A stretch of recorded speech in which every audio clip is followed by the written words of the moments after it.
अस्सलाम वालेकुम नाज़रीन, मैं हूं जुनैद अली और आप देख रहे हैं ग्रेट न्यूज़। आज हम बात करेंगे कानून के हवाले से और कानून की बात हमारे प्रोग्राम का नाम है। हमारे साथ सीनियर एडवोकेट जो हैं मोहम्मद आज़म मेमन साहब मौजूद हैं, तो इनसे हम बात करेंगे कानून के हवाले से और कानूनी मशवरा लेंगे इनसे कुछ मसले मसाइल के हवाले से जो कि कानून में काफ़ी पेचीदे हैं। आज़म साहब अस्सलाम वालेकुम। वालेकुम सलाम। आज़म साहब कैसे हैं आप? अल्लाह का सलाम, आप सुने ठीक है? अल्हम्दुलिल्लाह। आज़म साहब आज हमारा मौजू है तलाक़ के हवाले से। जी जी। तलाक़ का रेशो जो है बनिस्बत पहले से अब जो है बहुत ज़्यादा बढ़ता जा रहा है। जी। पहले जिस सिनेरियो में या जिसमें हम माशरे में जीते थे वहाँ पे तलाक़ का रेशो बहुत कम था, मगर अब जो है बहुत ज़्यादा बढ़ता जा रहा है और दिन ब दिन जितना बढ़ता जा रहा है ये नहायती ख़तरनाक हद तक बढ़ रहा है। पहले हमारी रेशो होता था तकरीबन 8 से 9% जो है मंथली हमारे केसेस रिपोर्ट होते थे, मगर अब जो रिपोर्ट हो रहे हैं वो सुनने में यह है कि 60% तक हमारे केसेस रिपोर्ट हो रहे हैं। तो इसके बाद से स्पेशली हमने जो है दावत दी है आज़म साहब को। आज़म साहब से सवाल करेंगे। सबसे पहले आज़म साहब ये बताइए कि जो रेशो बढ़ता जा रहा है इसकी वजह क्या है? शुक्रिया भाईजान। उसकी जो मेन रीज़न है वो है लड़का और लड़की का घर से भागकर निकलना और कोर्ट मैरिज करना। वो इस मेन रीज़न इसकी यही है। इनको समझ होती नहीं है, ना समझ होते हैं, कम उम्र होते हैं, इनको कुछ पता नहीं होता। वो आते हैं अदालतों में आके, कोई वकील पकड़ा कि हमें शादी करनी है, ठीक हो, ख़ानदान का कोई सुलझा हुआ कोई बंदा होता नहीं है उनके साथ, तो आते हैं फिर वो शादी कर देते हैं। उसके बाद उसका जो जब इनके रहना जाना जब इकट्ठे जब रहना शुरू होता है तो एक दूसरे के नेचर का पता चल जाता है। इनको एक दूसरे के नेचर का पता चल जाता है। जब फिर बाद में इनके जहन नहीं मिलते, उसके बाद ये फिर इनकी जो आस्ता जो है फिर जहन नहीं मिलते, तो ये फिर लड़ाई में जो इनकी जो घरेलू झगड़े हैं फिर उनको आपस में शुरू हो जाते हैं। ये सबसे मेन वजह इसकी यही है। तो हम ये नहीं कहेंगे आज़म भाई कि बेसिकली जो तलाक़ का रेशो बढ़ रहा है, तलाक़ जो हमारे यहाँ बढ़ रही है वो मोबिलाइजेशन जो बढ़ रहा है, जैसे कि हमारे मुख्तलिफ जो हैं वो तज़कियाकार पहले भी बोल चुके हैं कि मोबाइलाइजेशन यानी कि मोबाइल का यूज़ बहुत ज़्यादा बढ़ रहा है, तो क्या इसमें इसका भी अमल दखल है कोई? मोबाइल का जो है ना, मोबाइल ने तो बच्ची कुछ कसर जो है वो, मैं तो कहता हूँ पूरी जराइम की जड़ जो है ये मोबाइल फ़ोन है, पूरी जराइम की जड़। पहले ये मोबाइल फ़ोन नहीं होता था। आप थोड़ा सा पीछे चले जाएं, आप मोबाइल के दौर से पीछे चले जाएं, बहुत मुश्किल से केसेस होते थे 300 या 350 पूरे साल में एक डिस्ट्रिक्ट अंदर केसेस रजिस्टर होते हैं। आज हज़ारों में जाते हैं, आज हज़ारों में मोबाइल के ऊपर आते हैं, फेसबुक पे और व्हाट्सएप के ज़रिए या ट्विटर के ज़रिए ये एक दूसरे से लड़का लड़की आपस में इनके रिलेशन बन जाते हैं, दोस्ती बन जाती है, तो किसी से बात करते नहीं है, फिर वो छुप के भागते आके शादी कर देती है। तो ये बिल्कुल इसका जो है बड़ा किरदार है मोबाइल का इसका। अच्छा नाज़रीन, हम बात कर रहे थे मोबाइल के हवाले से, इसके हवाले से हम आगे भी गुफ्तगू करेंगे। अभी वक्त हुआ है छोटे से ब्रेक का, ब्रेक के बाद मिलते हैं इंशाअल्लाह।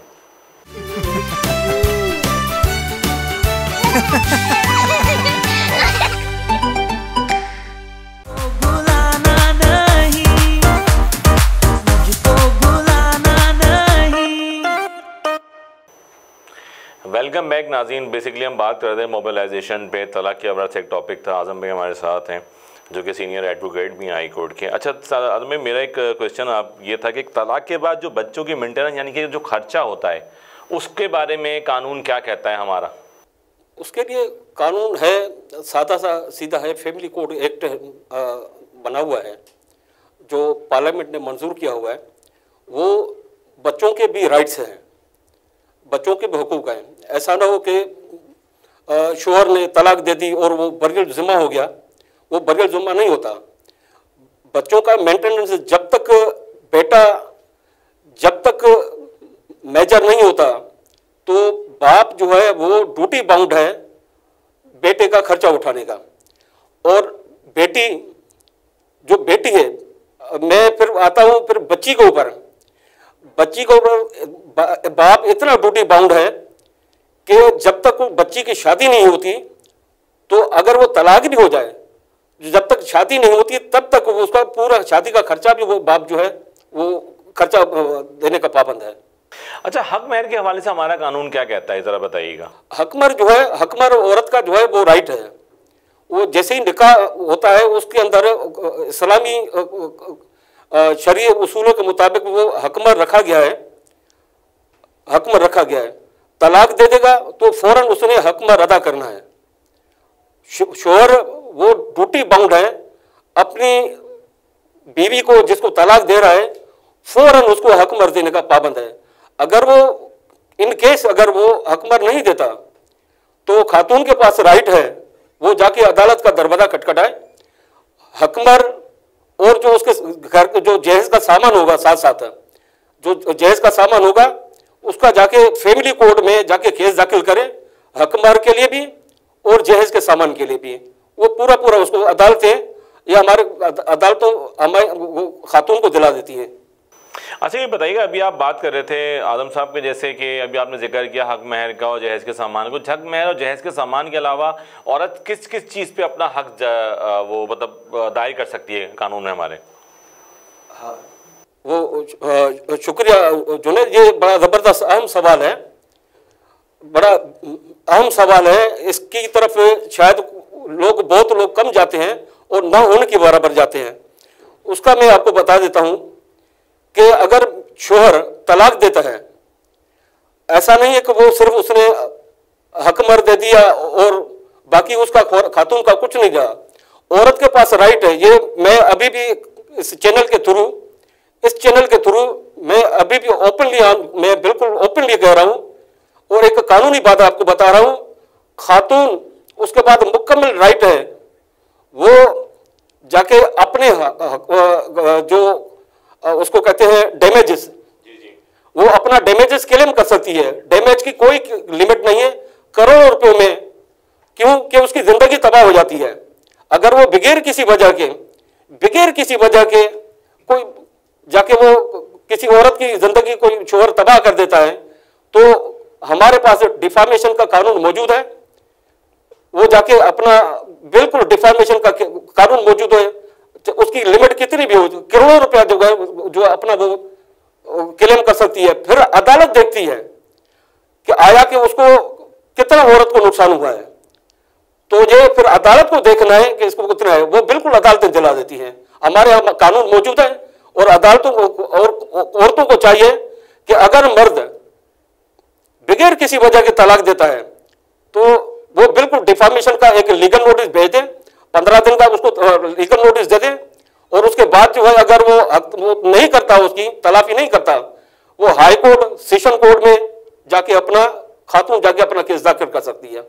अच्छा अभी आप बात करें, जैसे हम हक महर की बात कर रहे हैं, बच्चों के खर्चों की भी बात की, कुछ मेंटेनेंस जैसे डैमेजेस की भी आपने बात की। अच्छा साथ साथ ये भी हमारे कानून है कि 7 साल से उम्र अगर कम है तो बच्चा किसके पास रहेगा और 7 साल की उम्र अगर ज़्यादा है तो बच्चा की मतलब इस बारे में कानून क्या कहता है हमारा? जी, जहाँ तक 7 साल की बात है जुनैद भाई, जहाँ तक 7 साल की बात है, बेटा अगर 7 साल का हो वो माँ के पास रहेगा। अगर बेटी हो तो जब तक उसकी शादी नहीं होती बच्ची की, वो भी मां के पास रहेगी। अच्छा, ये जरूर नहीं है कि बेटा उसको 7 साल के बाद बाप को वापस मिल जाए।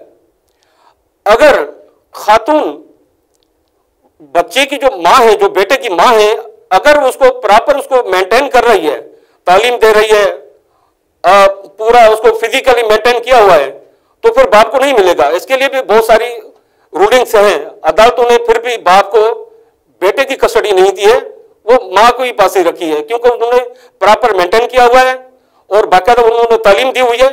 तो बहुत सारी रूलिंग्स हैं जो बेटे भी मां के पास रहे हैं। अच्छा, ये बच्चों का भी बात चलिए, भी बच्चों के मौजू को हम जैसा आगे बढ़ाएंगे, इसके बारे से हम बात करेंगे। अब ये वक्त हुआ है छोटे से ब्रेक का, मिलते हैं छोटे से ब्रेक के बाद।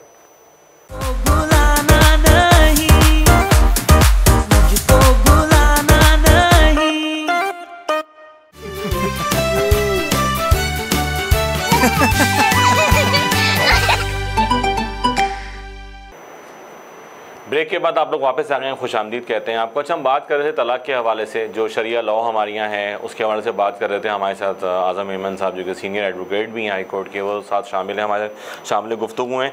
अच्छा आज़म साहब, ये बताइएगा बच्चों के क्या हुकूक हैं मियाँ बीवी की जब तलाक हो जाती है? जी, बच्चों के बहुत सारे हुकूक हैं। जो एक अगर तलाक ना भी हो और जो उनके जो मेंटेनेंस का मसला होता है, मेंटेनेंस हो, तालीम हो, उनका शादी हो, वो सारे वही हकूक़ हैं जो तलाक से पहले हो अगर मियाँ बीवी के हैं।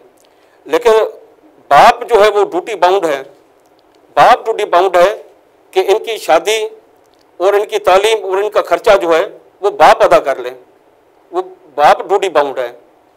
ठीक है, ये सारी जितनी भी जिम्मेदारी है वो सारी बाप की है। बच्चे कहीं भी हों, चाहे अगर माँ के पास भी हों, तो ये बाप की जिम्मेदारी है।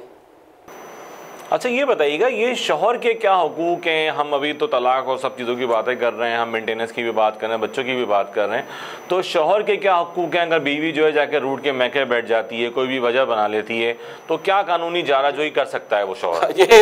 ये बड़ा अच्छा क्वेश्चन है, अच्छा क्वेश्चन है ये। हाँ, तो शौहर के भी हैं, शौहर के भी बहुत सारे ये भी हकूक हैं कि अगर खातून के माँ बाप हो, भाई हो, घर वाले हो, ज़बरदस्ती बिठा देते हैं और खातून रूठ के चली जाती है और शादी अभी मौजूद है, ये खुला या तलाक नहीं हुई, तो उस सूरत में शौहर के पास कंजुगल राइट केस करने का मुकम्मल अख्तियार है। वो फैमिली कोर्ट में जाए और जाके फैमिली कोर्ट में कंजुगल राइट का केस दाखिल करें और फैमिली कोर्ट का जो जज है वो फ़ौरन उसी टाइम पे नोटिस कर देगा और जाके उस खातून को बुला लेता है। तो उसमें जब खातून आती है तो वहाँ पर भी वो आके जवाब फाइल करेगी और फैमिली जज, चाहे वो लेडी जज हो चाहे वो जेंट्स जज हो, वो एक प्री ट्रायल का ऑप्शन मौजूद होता है, वहाँ पर दोनों को वो बिठा देता है। प्री ट्रायल एक प्री ट्रायल स्टेज होती है, तो वहाँ पर बहुत सारे ऐसे केसों में अगर किसी खातून को तलाक नहीं चाहिए होती या खुला उसको नहीं चाहिए थी, तो इनका तकरीबन हमने देखा गया है कि अगर दोनों में कुछ लचक होती है तो इनका वहीं सुलह हो जाता है, फिर वो दोनों घर चली जाती है, फिर वो अक्सर देखा गया है कि वो मियाँ के साथ ही चली जाती हैं। अच्छा, इसके अलावा एक जो सवाल मेरे जहन में आया वो सवाल ये कि जब तलाक हो जाती है उसके बाद और जब बच्चा भी आपने बताया कि वो माँ के पास रहता है और बच्ची भी माँ के पास रहती है, और अगर बाप इस काबिल नहीं है कि वो मेंटेनेंस के पैसे दे सके या अखराजात उठा सके, तो फिर वो किस तरह से वो मेंटेनेंस उसकी बच्चे की होगी या बच्चे का खर्चा कौन देगा, किस तरह से होगा? ये कानून इसके बारे में क्या कहता है हमारा? हाँ, कानून ये बड़ा बेहतरीन सवाल उठाया। अक्सर ऐसी चीज़ें देखी गई हैं कि बाप वो गरीब होता है, तो इनकी तलाक की वजह भी अक्सर हमने देखा हुआ है आज के दौर में। वो ज़्यादातर एक तो नासमझी, नाअक्ली, या फिर वो कोर्ट मैरिज होती है या फिर वो गरीबी होती है। तो ऐसी सूरतों में तकरीबन ये तलाक हो जाती है, उसके बाद ये बच्चे ख्वार रुल जाते हैं, ख्वार हो जाते हैं बच्चे। अब आ जाए बच्चों का खर्चे का मसला, बाप भी गरीब है, औरत के पास भी कुछ ना हो, उसके वालिदैन भी गरीब हो, वो भी अपने घर पे रह रही है, उसको बेचारी को उसको भी तलाक हो गई।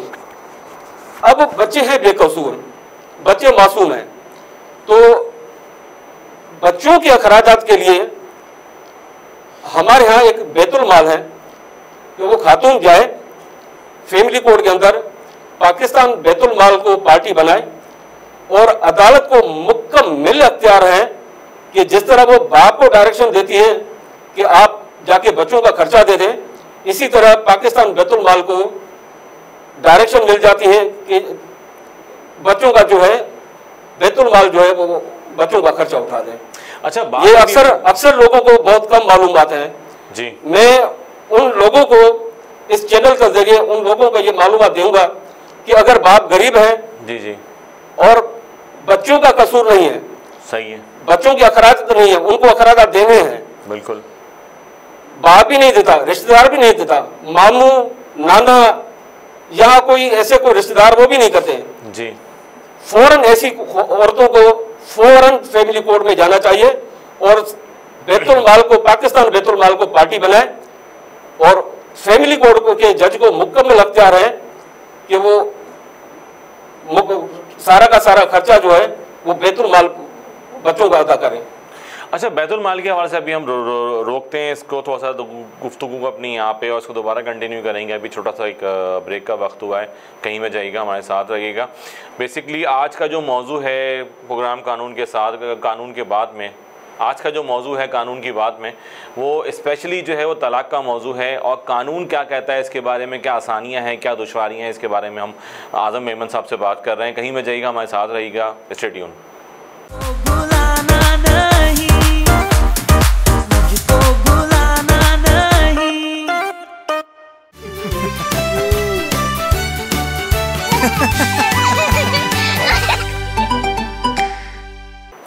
वेलकम बैक नाज़रीन। पहले हम बात कर रहे थे तलाक़ के हवाले से, शरिया लॉ के हवाले से, और कानून क्या कहता है तलाक़ के हवाले से। बच्चों के मसले मसाइल के लिए भी बात हुई, बच्चों के जो मेंटेनेंस के पैसे हैं उसके हवाले से भी बात हुई, यानी कि ख़र्चा कौन बर्दाश्त करेगा, किस तरह से बर्दाश्त करेगा, उसके हवाले से भी बात हुई। अच्छा, सबसे पहले तो ये बताइएगा, ये जो शरिया लॉ है कब बना था? थोड़ा सा एंड में लोगों की नॉलेज के लिए मैं चाहूँगा आप बताएँ थोड़ा सा हमारे नाजरीन को कि शरिया लॉ कब जो है इम्प्लीमेंटेशन हुई थी, इसमें जो है अमेंडमेंट्स भी हुई हैं, तो किस तरह की अमेंडमेंट्स हुई हैं? ये आता है फैमिली कोड एक्ट है। फैमिली कोड एक्ट, ये जितने भी फैमिली मामलात हैं वो फैमिली कोड एक्ट के तहत हैं। ये थे 1964 में बना था, शुरू में 1964 में बना था। तो फिर उसके बाद ये अमेंडमेंट हुई परवेज़ मुशर्रफ के दौर में। जब परवेज़ मुशर्रफ साहब सदर पाकिस्तान थे, उसके दौर में ये अमेंडमेंट हुई थी। उससे पहले ये जो तलाक के जो केसेस होते थे वो बड़े लेंथी होते थे, 2-2, 3-3 साल। वो तलाक लेना भी जो है खातून के लिए बड़ा मुश्किल होता था। अदालत में एक तो तलाक लेना मर्द तो देता ही नहीं है। अगर किसी औरत को खातून को चाहिए होती तो फिर वो पहले मिन्नतें करती थी, मियाँ तलाक नहीं देता था, फिर वो फैमिली कोर्ट में जाती थी। तो फैमिली कोर्ट में ये होता था तो औरतें भी धक्के खाती थी, गवाहों को लेके जाती थी। फिर औरत के लिए बड़ा मुश्किल होता था, यानी वो खुला क्यों ले रही है। औरत खुला लेने के लिए अदालत में जाती थी, फैमिली अदालत में, तो उसको भी साबित करना पड़ता था, उसकी बाकायदा पूरी एविडेंस देनी पड़ती थी। ये जब परवेज़ मुशर्रफ साहब आ गए तो उन्होंने अमेंडमेंट की।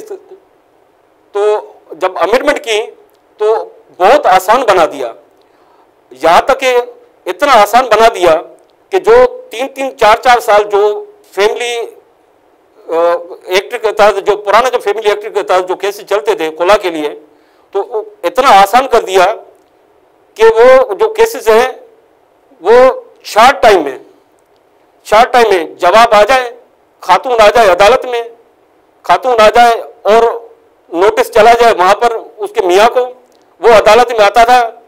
अब वो जवाब आ जाए, उसके बाद प्री ट्रायल रखा, एक प्री ट्रायल स्टेज रखी गई। प्री ट्रायल स्टेज ये होती है कि वो जज साहब दोनों को, मियाँ बीवी दोनों को बिठा देते हैं। वो भी कोशिश करते हैं किसी का घर बच जाए। जज कभी भी नहीं चाहता किसी का घर खराब हो। हमने अक्सर देखा हुआ है कि जजेस भी हमें कहते हैं कि यार हमें बड़ी तकलीफ होती है, हम अगर किसी को खुला करते हैं हमें बड़ी तकलीफ होती है।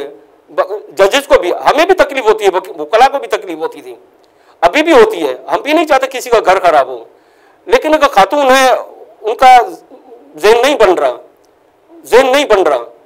तो जो एविडेंस वाला जो मामला था वो प्री ट्रायल में ही, जो परवेज़ मुशर्रफ साहब की जो अमेंडमेंट थी वो प्री ट्रायल में ही उन्होंने खत्म कर दी कि भाई प्री ट्रायल में ही खत्म कर दो ये चीजें, प्री ट्रायल रखो। प्री ट्रायल में ये होता है कि खातून और मर्द दोनों को, जज साहब दोनों को बिठाते हैं कि शायद कोई सूरत निकल आ जाए, हो सकता है इन दोनों का कोई आपस में कंप्रोमाइज हो जाए। अगर कंप्रोमाइज होता है तो दोनों मियाँ बीवी भाई अपने इकट्ठे जो है वो घर चले जाते हैं, औरत अपने मियाँ के साथ ही चली जाती है। अगर खातून कहती है कि मुझे नहीं चाहिए और मर्द कहता है कि नहीं मैंने तलाक देनी नहीं है, तो सिर्फ खातून इतना कहे कि मैं इस शख्स से फलां इस पर्पस के लिए मैं जो ये मसला है मैं नफरत करती हूँ, मैं नहीं जा सकती, उसी टाइम पे जो है वो जज साहब उसी टाइम पे वो डिसॉल्व कर देता है उस मैरिज को, अलो ग्रांट कर देता है, खुला ग्रांट हो जाती है और डिग्री हो जाता है। अच्छा, ये अभी खुला की बात हो रही है, डिग्री की बात हो रही है, जज की भी कुछ आपने बात की, फैमिली कोर्ट की भी बात की, अमेंडमेंट्स की भी बात की। अच्छा, ये हमारे सॉरी, हमारे नाज़रीन जानना चाहेंगे ये तलाक और खुला में फ़र्क क्या है? हाँ, ये बड़ा बेहतरीन सवाल है। जो तलाक है, तलाक शोहर देता है, खुला का इख्तियार फैमिली कोर्ट के जज को है। अच्छा, ये बताइएगा कि ये जो खुला का इख्तियार फैमिली कोर्ट के जज को है, अभी आपने एक बात की कि जब बीवी रूठ के चली जाती है तो कंज्यूमर कोर्ट में जाके अपील कर सकता है शौहर। तो ये कंज्यूमर ट्रायल किस तरह से करवाएगा शौहर, और किस तरह से जाके जो है वो इम्प्लीमेंट करवाएगा, या उसको मनाएगा, या उसको जो है राज़ी करेगा कि जी वो आए, या उससे बात करे या उसके घर पे वापस आए?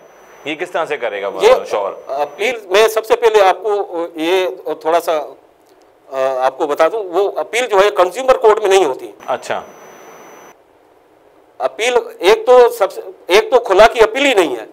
अच्छा आजम साहब, जिस तरह से अभी आप बात कर रहे थे कि आपने बताया कि कॉन्जुगल राइट्स जो है वो होते क्या हैं, तो बेसिकली ये है क्या चीज़, ये किस तरह से शौहर इस्तेमाल कर सकता है? क्योंकि हमारे यहाँ जितना रेशो बढ़ता जा रहा है और जिस तरह से हम लोग मॉडरेशन में जा रहे हैं, मोबिलाइजेशन हमारी बढ़ती जा रही है, उसमें ये राइट्स अगर कोई शख्स बचाना चाहता है अपना घर, तो वो किस तरह से बचा सकता है इस राइट्स के ज़रिए? ये कंजुगल राइट्स होती है जब खातून मेके चली जाती है, रूठ के चली जाती है और वो जाके मेकों में बैठ जाती हैं, तो हर मर्द चाहता है कि जो है मेरी बीवी मेरे अपने घर में रहे, क्योंकि औरत से ही घर बनता है, औरत से ही घर बनता है। तो फिर वो एक ही शौहर के पास एक ही अख्तियार है, पहले तो कोशिश करता है जाके मेरा घर बच जाए, और जाके रिश्तेदारों से या डायरेक्ट अगर टेलीफोन पे अगर कोई राब्ता होता है खातून से, अगर वो आती है तो ठीक है, या कोई दोस्त कोई रिश्तेदार कोई ऐसा, हर बंदा छोड़ देता है कि मेरा कोई पेचअप हो जाए। अगर इन केस अगर वो पेचअप नहीं होता तो शौहर के पास एक राइट है कि वो जाके फैमिली कोर्ट में कंजुगल राइट का केस दाखिल करें, और कंजुगल राइट का फैमिली कोर्ट के अंदर केस दाखिल होगा, और फैमिली कोर्ट उसी को नोटिस करेगी, वो उसकी बीवी को कॉल करेगी वहां से। उसका वही तरीका है कि वो जवाब अपना दाखिल करेगी, फिर उसी का प्री ट्रायल होता है। तो ऐसे केसों में, कंजुगल राइट के केसों में अक्सर देखा गया है तकरीबन 16 हो जाती है, तो उसके बाद इनका घर बच जाता है इसी में। तो इसको शौहर को ये जो है कम से कम जो है, अगर कोई ऐसी सूरत हो तो जाके कंजुगल राइट का केस दाखिल करें। एक कंजुगल राइट केस है। अच्छा, एक और चीज है इसके साथ साथ, अगर जबरदस्ती बिठाया गया है और रिश्तेदार नहीं छोड़ रहे, रिश्तेदारों का बड़ा मसला है, तो 491 CRPC वो सेशन कोर्ट में एक पिटीशन फाइल होती है, तो वो जो अख्तियारात हैं वो सेशन जज के हैं। सेशन जज को मुकम्मल अख्तियार है कि वो जाके उनको नोटिस करें, वो कंसर्न थाने के थ्रू नोटिस जाता है, वो फिर सेशन जज खातून को बुलाता है, फिर वो अक्सर ऐसे केसों में सेशन जज को भी मुकम्मल इख्तियार है। फैमिली कोर्ट को कंजुगल राइट जो है, कंजुगल राइट्स फैमिली कोर्ट में चलेंगे, और अगर हेबस कार्पस है तो वहां पर मसला जो है वो सेशन जज को इख्तियार है। बहैसियत इंसान आप क्या मशवरा देते हैं हमारी देखने वालों को, ख़ासतौर पे हमारे जो टीनेजर्स हैं, जो बच्चे जो हैं घर से जाके लव मैरिज और इस किस्म की जो आज एक्टिविटीज़ चल रही हैं, और उसके बाद तलाक और खुला तक बात आ जाती है, तो आप क्या मशवरा देंगे बहैसियत इंसान?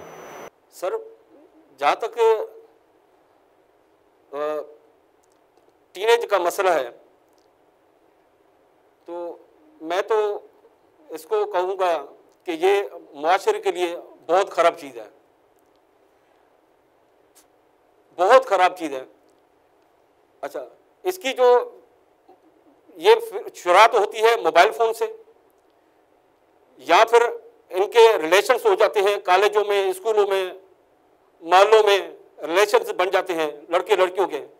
उसके बाद जाके ये मामला फ्री विल तक जाता है, जाके जिसको हम लव मैरिज भी कहते हैं, और कोर्ट मैरिज जिसको कहते हैं, ये अक्सर इसका जो असल नाम है वो फ्री विल है। ठीक, जब इनके बाद में इनके ज़ेन नहीं मिलते हैं तो ये मामला अदालतों तक पहुंच जाता है, ये तलाक भी हो जाती है और ये खुला भी हो जाती हैं। बहरहाल मैं तो जो नौजवान जो तबका है, मैं तो उनको मशवरा दूंगा कि जितनी भी शादियां हों, अगर आपने शादी करनी हो तो आप वालिदैन की मर्जी से शादी करें। वालिदैन की मर्जी से अक्सर देखा गया है, मैं भी काफ़ी अरसे से यहाँ प्रैक्टिस कर रहा हूँ, कि जिसने भी वालिदैन की मर्जी से शादी की है वो अल्लाह के फजल से वो तकरीबन कामयाब है। हज़ारों में कोई एक आधा कोई केस आता है। अक्सर जितने भी आते हैं तलाक और खला के मसाइल, वो तकरीबन कोर्ट मैरिज से होते हैं। तो ऐसी कोर्ट मैरिजों से दूर रहना चाहिए। बहुत अच्छी बात बोली आज़म मेमन साहब ने। अच्छा सर, अच्छा जो अभी हम नाज़रीन जो टॉपिक डिस्कस कर रहे थे तलाक और खुला के हवाले से, तलाक के हवाले से, तो वो टॉपिक बहुत बड़ा है, वो बड़ा वास्ट टॉपिक है। इसके लिए हम काफ़ी सारी डिस्कशन भी अगर करें, अगर हम 2-2 घंटे के प्रोग्राम भी करें तो शायद जहन साजी ना हो सके। तो उसके लिए हमें अमली तौर पे सबूत देना पड़ेगा, हमें 12 इसके लिए प्रोग्राम करना पड़ेंगे। आज के लिए हम बहुत बहुत शुक्रिया अदा करेंगे आज़म मेमन साहब का कि स्पेशली गेस्ट बने आज ग्रेट न्यूज़ कराची के ऑफिस में और आके हमारे साथ उन्होंने प्रोग्राम किया।